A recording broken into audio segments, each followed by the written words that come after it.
The Middle Ages in Europe cover the time span from around AD 500 until 1500. It was a restless time, connected with the search for a new identity after the downfall of the ancient world. Independently, without contact with Europe for the most part, cultures on other continents came up with important developments. They exerted a strong influence on Europe during the Middle Ages. For a better understanding of those developments, we will first provide a short overview of the early advanced civilizations in China and India.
The phenomenon known as the Renaissance is one of the standard stops on any tour through the history of Western culture. It encompasses a roughly 300-year period in Europe where architects, poets and philosophers reconnected with the style and ambitions of ancient Greek and Roman civilization. The reasons for studying the Renaissance nowadays are often left a bit unclear, To the high-minded and respectful, the rationale may seem utterly obvious, or to the more impatient or technologically focused, the exercise can equally well appear a complete waste of time. We believe that the main reason to study history is to rescue certain good, provocative and inspiring ideas that have been lost in the past, in order to put them to use in relation to the dilemmas and problems of our own times. Our tour of the Renaissance, while seemingly about some old, long-dead guys, will hence really be about us. Florence, Italy, 1469. A 20-year-old nobleman from one of the grandest families of Florence, Lorenzo de' Medici, takes over the family business, the Medici Bank, that's been going since 1397 and is the most respected financial institution in Europe, with flourishing branches in Florence, Venice, Rome and Geneva. Lorenzo, like his uncles and his father before him, has a great gift for business. During his lifetime, the bank will open new outposts in Basel, Bruges, Avignon and Pisa, and lend significant sums of money to royal courts, aristocrats and entrepreneurs. Lorenzo and his family are typical of the Florentine upper classes of his age in honouring the business of making money, without any of the traditional suspicion of trade found in most Christian societies. But not only are the Medicis interested in making money, they are also extremely ambitious about how to spend money. They believe that the express purpose of what we would now call philanthropy is to promote beauty, truth and wisdom in the world. Lorenzo de' Medici's grandfather had started the collection of books that became known as the Medici Library, and Lorenzo now expanded it decisively, with his researchers scouring Europe's monasteries, courts and libraries for lost or overlooked texts from antiquity. Lorenzo was a patron of many philosophers, including Marsilio Ficino, Poliziano and Giovanni Pico della Mirandella. Under his guidance, these philosophers undertook pioneering researches into Greek philosophy. They absorbed the ideas of Epicurus, Zeno and Aristotle and tried to harmonize Plato's theories with Christianity. Lorenzo was perhaps best known as a patron of art. His court artists included Verrocchio, Leonardo, Botticelli, Ghirlandaio and Michelangelo. The patronage was extremely intimate and involved. Michelangelo lived with Lorenzo and his family for 5 years, dining at his table and participating in discussions led by Marsilio Ficino. Although the Medici were quite rich, by modern standards, their fortune was a relatively moderate one. Across 4 crucial decades, from the 1430s to the 1470s, it's estimated that the Medici family spent the equivalent of around $500 million on intellectual patronage, architecture and artworks, which is a huge sum by comparison with average incomes, but it's not very substantial by comparison with the wealth of the richest people today. The Medici family resources would be roughly those of Rosetta Caffarata, whose wealth from a fisheries business in Peru is around $1.5 billion. She's at present the 1,200th richest person in the world. Lorenzo would seem economically unimpressive next to Giorgio Armani, $8.5 billion, and a non-entity next to Bill Gates, $79 billion. Money was important to what Lorenzo and his family achieved, no doubt. So in that respect, the world is amazingly well placed to continue in his footsteps. There's no shortage of money to do the sorts of things he did. But what's holding us back today is a shortage of vision. For the price of this yacht, Lorenzo fueled the Renaissance for 30 years. The secret to the Medici's impact was that they didn't see themselves as there simply to hand over the cash to allow artists, architects and scholars to do whatever they wanted. The Medicis had a vision, a mission for the arts and for philosophy, and were extremely direct and didactic in putting it forward, usefully so. Guided by his philosopher friend Ficino, Lorenzo thought of art as a kind of education. Under his patronage, artists were therefore asked to illustrate key philosophical truths about, say, the importance of kindness and compassion. They promoted serenity and glorified the best qualities of the state and of good leadership. The Renaissance would never be remembered if its leading members had simply made piles of cash. No one cares about that for any length of time. The real source of its glory was the imagination and intelligence with which its great bankers and financiers set about spending their money. Monastery of Fulda, Germany, January 1417. An Italian scholar and humanist, Poggio Bracciolini, is on a tour of Germany and Switzerland, looking for lost Greek and Roman manuscripts. He is spending a few weeks in a Benedictine monastery, hunting around the dusty shelves of its great library, when, in a forgotten nook, he makes one of the great discoveries of the whole Renaissance. He comes across what still remains the only surviving manuscript of Lucretius de Rerum Natura, on the nature of things, which gives us the most complete account we possess of the philosophy and worldview of the Greek philosopher Epicurus. Bracciolini and his circle are astonished. Epicurus has hugely valuable ideas about the human passions, happiness, religion, communal life, and science. This is only the highlight of a career spent rescuing lost manuscripts. In time, Bracciolini is to go on to discover key texts by Cicero, Quintilian, and Vitruvius. When he couldn't buy text, he wasn't averse to a little skullduggery to get what he wanted. He famously bribed a monk to abstract a copy of Livy, the Roman historian, from the library at Hersfeld Abbey in Germany. Bracciolini was hugely interested in classical text, but he was not a scholar as we would understand the term, that is, someone who wants to investigate the past for its own sake and respects the inherent nobility of old books. The Renaissance attitude to history and philosophy was very different. Its intellectual leaders took a relentlessly practical view of things. They wanted, first and foremost, to run their societies successfully, to make their people wise, and to build magnificent cities. The Epicurean philosophy Bracciolini dug up, with its emphasis on friendship, simplicity, and the acceptance of limitations, wasn't exciting to him because it was old, but because its wisdom was still needed. He wasn't looking for ancient ideas so he could fill in missing details about how the past used to be, perhaps in order to gain a professorship in a university. Bracciolini was urgently searching for help in creating better ways of thinking for the present. Central Florence, 1484. Michelozzo di Bartolomeo, one of Cosimo de' Medici's favourite architects, completes the family home, the Palazzo Medici, just near the city's new cathedral. Michelozzo has studied Roman antiquities closely, and the building's tripartite elevation beautifully expresses the characteristic Renaissance spirit of rationality, order and harmony. This is a golden age of construction in Florence. Leon Battista Alberti has done the facade of the church of Santa Maria Novella. Brunelleschi has put up the Spedale degli Innocenti and the city's new cathedral dome, and many less well-known names are completing squares, fountains and thoroughfares. The same is true for the other great Renaissance cities of Siena, Venice, Urbino, Mantova and Rome. City fathers across the Italian peninsula have fallen in love with a remarkable new idea, that their cities should be the focus of an unparalleled attention to beauty. It's slightly embarrassing to contrast these efforts with our own mess. A sentimental view says that the Renaissance city fathers made nice places because they were lucky. They didn't need to plan for cars, they didn't have zoning laws, and they happened to have access to good quality building materials, like the lovely stone you can get from quarries outside Florence. However, successful urbanism is never an accident. For the Renaissance, it was a philosophical mission. The Renaissance built such great cities because of an idea, that we are to a large extent shaped by the character of the buildings around us. Making sure that the public realm conveys dignity and calm is more than a luxury. It can help to ensure the sanity, vigour and happiness of a whole population. What's more, the urbanists and architects believed in rules. They didn't think it was chance that a city looked good. They wrote volumes codifying what works and what must be avoided. In their efforts to systematize, and in their careful thinking about what makes a good street corner, pavement or bench, they put our own efforts at urbanism to shame. They believed in ideal dimensions for squares, that a square should be small enough that a mother can call from an upper window to her child playing at the other side. They thought that all good squares should have large elaborate fountains in the middle, but that the surrounding buildings should mostly be fairly plain. They knew that buildings should be around 5 stories in height, and that there should be graceful covered arcades, so that citizens could amble in all kinds of weather.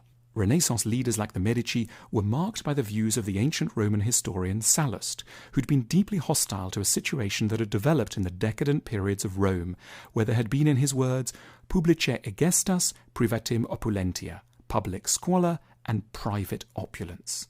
Sallust believed, and the Renaissance leaders hugely embraced his idea, that in a healthy society the public sphere itself should be opulent, that is, beautiful, refined and appealing. That way the richer people in society will never be tempted to withdraw and concentrate exclusively on their own private estates and comforts, and all citizens will be uplifted by a pleasing vision of communal life. It's a tribute to these efforts that there are still very few cities on earth nicer than those created over a few hundred years on the Italian peninsula. But it's also testimony to our desperate lack of ambition and vision that we can count on one hand the number of cities constructed since the Renaissance that are prettier than, say, Florence or Venice. Ideally, we wouldn't have to be so impressed by Renaissance cities. We'd be inspired to rival and equal their achievements in the architectural idiom of our own times. Frari Church, Venice, 1488. A 58-year-old Venetian painter, Giovanni Bellini, completes a triptych featuring in the central panel baby Jesus and his mother. Christian artists have been painting this scene for many centuries, but things have only become this powerful and convincing in the last 100 or so years. Hitherto, Mary and her little boy have looked stiff, often gaunt and wooden, but with Bellini, Jesus is just like a real little boy, a kind we might see looking at seagulls on the Lido, down to his stocky legs, slightly swollen tummy and searching eyes. Mary feels equally alive, vibrant and deeply attractive and interesting. We can imagine her melancholy thoughts and intuit her kind, sympathetic and dignified nature. If there was some childcare available, it might be lovely to invite her out to the Gelateria Grom, just a few steps away from the Fari church. It's often been remarked how odd and wondrous it is that so many geniuses of art came to the fore in such a short period in one place. Renaissance Italy gave world civilization Donatello, Fra Angelico, Uccello, Masaccio, Filippo Lippi, Leonardo, Michelangelo, Raphael, Titian, and so on. How did it happen? How do you get so much talent in one go? It's arguable that every age has roughly similar amounts of latent talent among its artists. What makes certain ages extraordinary, one thinks of the Golden Age of Athens, Holland, 19th century France, or 1960s America, is that they know what to do with the talent. They give artists a mission.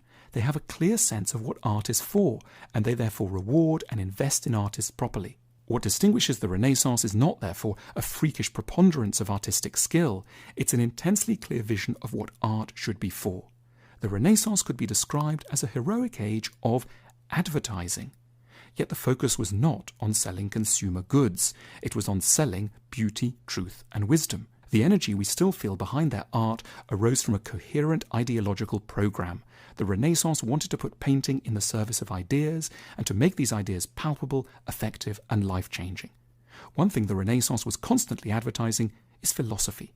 Philosophers were, in the minds of many, then as now, rather abstract and remote figures. So the Renaissance got one of its most talented artists, Raphael, to lend them a bit of life on the walls of the Vatican, to show us Aristotle and Plato and others as belonging to a group of glamorous, fascinating individuals. For his part, Titian was employed to convey a central philosophical message about the brevity of life. In his Three Ages of Man, existence is depicted as desperately fleeting. The child is soon an adult and the adult soon ages, and in retrospect it all seems to have occurred incredibly fast, which makes it essential that we use our time properly, that we forgive one another for our frailties and focus on our potential while there is still time. But Titian and his patrons knew that most people don't care to think about how brief life is. That's where art comes in and has the huge advantage over philosophy. Titian starts with things that everyone in the Renaissance already liked, sexy couples and cute baby angels. The picture is designed to take you, without you even noticing it's happening, into an interest in philosophy, so that you naturally start to engage with matters of life and death. The move is a bit like that made by the best adverts of today, that hope to get you subliminally interested in buying a chocolate bar or an SUV, while charming you with a beautiful couple or a sublime landscape. Only in the Renaissance, the philosophical end goal of art was worth the effort. The Renaissance concept of art as advertising for the great truths was underpinned by an ideology worked out by the philosopher Marsilio Ficino, the figure who taught Lorenzo de' Medici and spoke to Michelangelo at dinner every day for many years. Ficino argued that we are all creatures who love, and love is attracted first to beauty. So, whatever we wish people to love, we must first make beautiful, and beauty is first encountered as sexiness. So, the path to the highest possible human ideals tends to go down a complex route, first to sex, then to beauty, and then to love. With such a theory to hand, and its impact on the art of the Renaissance cannot be overestimated, Ficino was able to use what we might term sexiness, lust, glamour, and celebrity to serve the most noble and high-minded intellectual ambitions, rather than being relegated, as they often are in our own times, to selling handbags or mobile phones. Never before or since have so many big ideas been so beautifully and often sexily treated by great artists. Ficino and Lorenzo de' Medici were fascinated by the idea of getting Botticelli to engage our sexuality in order to excite us about ideas that they thought were most useful to humanity. That's why there are an awful lot of very cute people in Botticelli's work. The hugely alluring figures in his Primavera are, for example, thoughtful, kind, and serious, and sometimes rather sad. They're filled with tenderness towards human sorrows and failings, and are keen to remind us of the need to appreciate the cycle of life. They're also highly seductive, You don't have to believe in the virtues to want to be like them, but because you instinctively want to be like them, you will therefore aspire to be virtuous. This genius move, shared by philosophers like Ficino, rich political leaders like Lorenzo, and artists like Botticelli, was to line up our basic desire on the side of the good, so that we become kinder and sweeter and more intellectually ambitious, not because we've rejected all the charms of the world, which hardly anyone ever can, but with the help of all the charms of the world. Instead of abandoning beauty and sexiness to vanity and silliness, the leaders of the Renaissance, deeply scholarly and earnest people, seized these and used them to their own ends. It's this move, above all, that helps to give the art of the Renaissance its mission, drive, and coherence, and means the art is still so charming to us today. In our society, the Renaissance has a lot of prestige. We think we're being true to it by going round its main cities, memorizing dates, and ticking off key works. But this isn't really what paying tribute to the Renaissance should mean. It's not about looking at their world through our eyes. It's about using their eyes to look at our world. We should be trying to generate a Renaissance in our own societies with the help of these geniuses, learning lessons from them about how to spend big money, perhaps earned in finance, wisely, how to use the humanities to improve our lives rather than to impress a scholarly community, how to devote proper energy to creating livable, beautiful cities, and how to harness the power of art so as to make the good things in the world attractive and desirable. If, rather than being just dutiful tourists, we learn to absorb the ambitions of Renaissance leaders, we might come away from a study of the Renaissance ready, as all the great Renaissance figures would have wanted us to be, to do the thing that really matters, try to change our world for the better.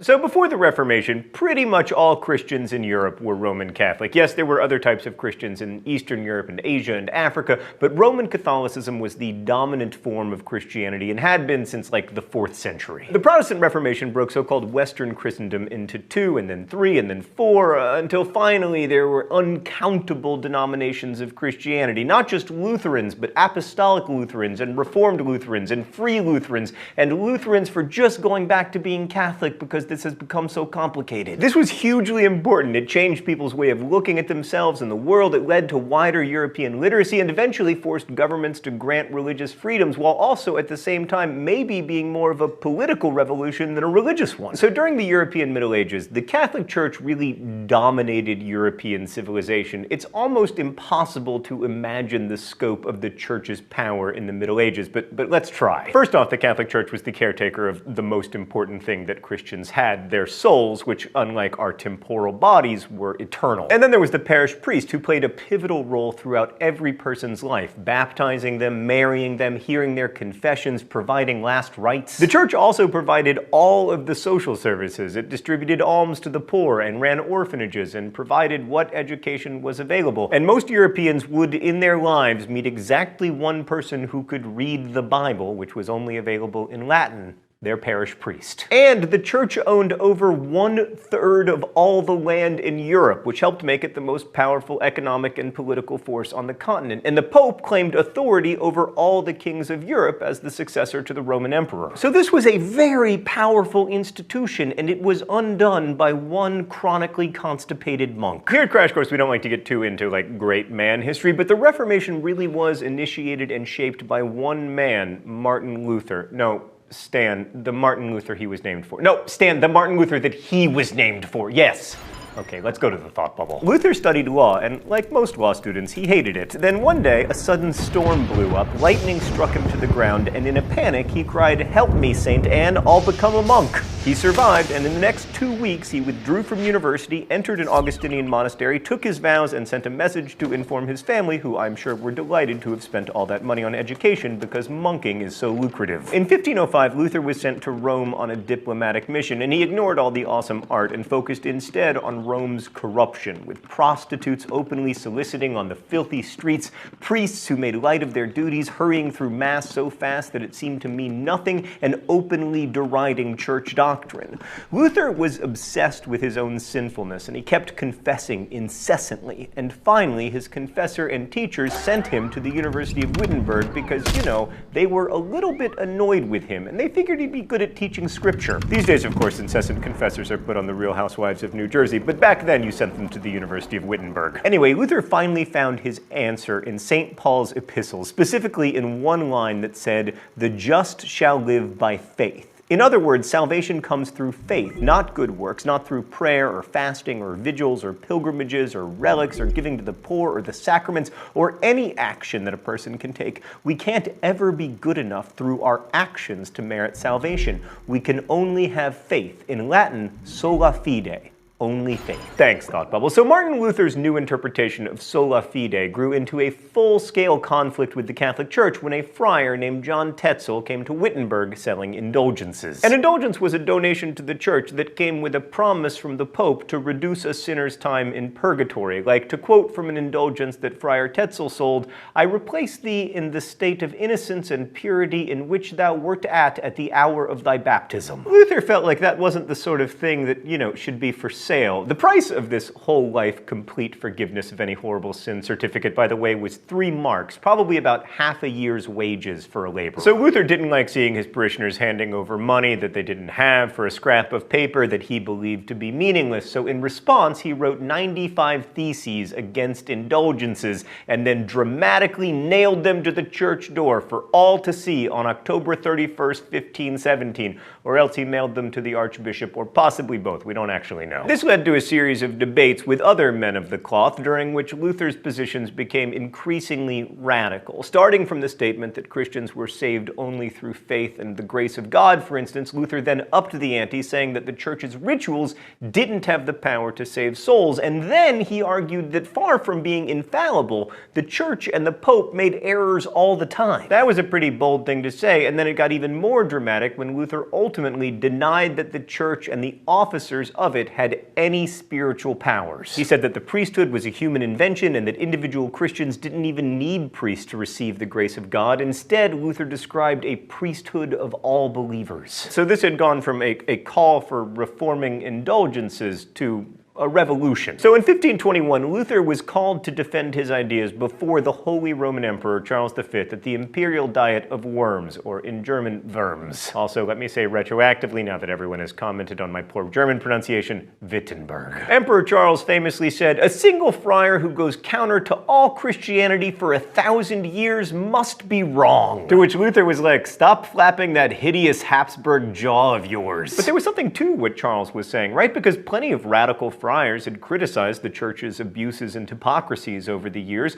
Why would Luther prove influential? Well, one reason was the printing press. Now, most people in Europe at the time couldn't read, but a lot of people could, including, of course, a lot of priests, and over 2,000 editions of Luther's writings appeared between 1517 and 1526. And his ideas also appeared in pamphlets and posters and cartoons that were seen and read aloud, reaching millions of readers and listeners. In short, Luther's ideas were all over like the Tumblr of the day, which was a town crier and broadsides nailed to doors. And it caused quite a stir, especially the stuff about like the Pope being the Antichrist sent by the devil. Like I said, it got pretty radical. But maybe the most revolutionary of Luther's publications was his new translation of the Bible into German. For the first time ever, non-priests could read the Bible for themselves because Luther used the German that people actually spoke instead of Latin, and his work quickly caught on among common people. Hundreds of thousands of copies of Luther's Bible were printed, people carried it in their pockets and memorized it.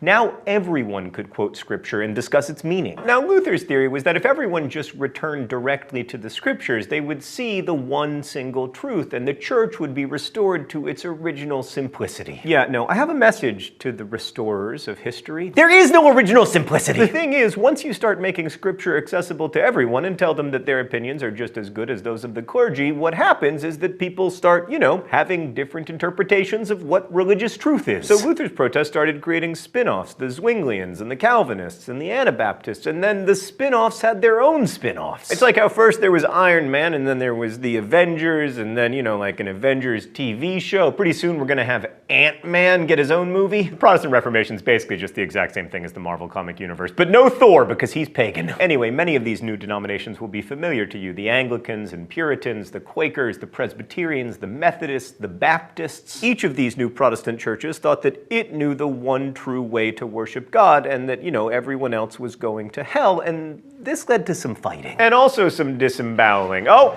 it's time for the open letter. But first, let's see what's in the Globe today. Oh, that's nice. I thought it would be disemboweled people, but it's Anabaptists not baptizing their infants. Hi there. So you don't believe in infant baptism. You believe that, like, people should come of age so that they can make their own decision about salvation. Other people, Catholics, many Protestants, believe that it's okay to baptize infants, or even that it's good. I don't feel like this disagreement should lead to disembowelment, and yet it did. The fascinating thing to me, Anabaptists, is that you never had a state, you never had, like, widespread political say in any community, and yet your brand of evangelical Christianity managed to become incredibly important in world history. In short, the bad news is that many of you are going to be executed. The good news is that your message will prove surprisingly resilient. Stan, who did I even make that open letter for? The Anabaptists are Amish now. They're not watching this. I guess some of them are Mennonites. I made it for you, Mennonites. Okay, so with all these new denominations, there were years of religious mayhem. Clergy preached radical new ideas, and then other people interpreted them in even more radical ways. People, especially young people, smashed up churches because the Bible says no graven images. What started as a doctrinal dispute turned into a social revolt, and in 1525 German peasants took up Luther's ideas to give voice to long-standing grievances against landlords and clergymen. In their most famous revolutionary proclamation, the 12 Articles, the peasants echoed Luther's language, proclaiming that serfdom was invented by men with no basis in scripture. The peasants rebelled, refused to pay taxes, pillaged church lands, and raised an army estimated at 300,000 people. And Luther was like, yes, free souls, sovereign at last. No, just kidding, he wasn't. Luther chose the elite and said that Christian liberty was a spiritual concept, not meant to promote equality or freedom in, like, the physical world. He then urged the faithful to smite, slay, and stab rebels and kill them like mad dogs. He also gave up his idea that congregations should elect their own ministers and argued that kings and princes were put in place by God as caretakers of the church.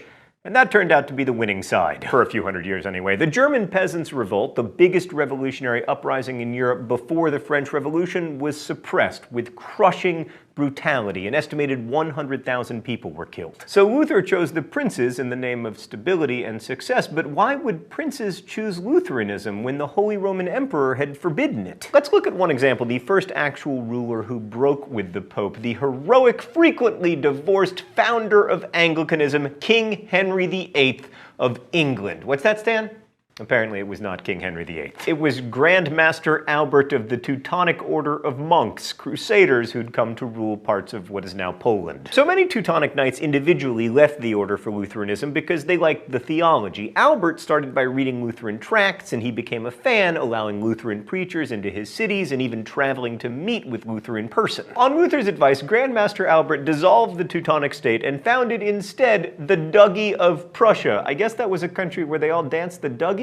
Oh, it's the Duchy of Prussia. Stan informs me that it is neither the Dougie nor the Duchy of Prussia, but the Duchy of Prussia. Anyway, Albert established a Lutheran church there, the first Lutheran state church. But it's unlikely that Albert was really motivated by a desire to purge the church of corruption. I mean, at the time of his decision, the Grand Master had been in trouble. He was losing territorial battles against the rest of Poland, and he was running out of money. By breaking with the church, Albert was able to seize the church assets within his territory, which bolstered his military might and then allowed him to settle his war favorably. In another major plus, now that he was a duke instead of a Grand Master monk, he could get married and produce heirs, which he did, founding the House of Hohenzollern, destined to unify and rule the German Empire a few centuries later. And this points to a huge incentive for princes and kings to break with the Pope. What if instead of the church having all of that money and power, I could have it? Those are like the two favorite things of monarchs, and Protestantism allowed them to confiscate church land and other wealth, collect church taxes, and use church land for themselves. Why is the Queen the largest landowner in England?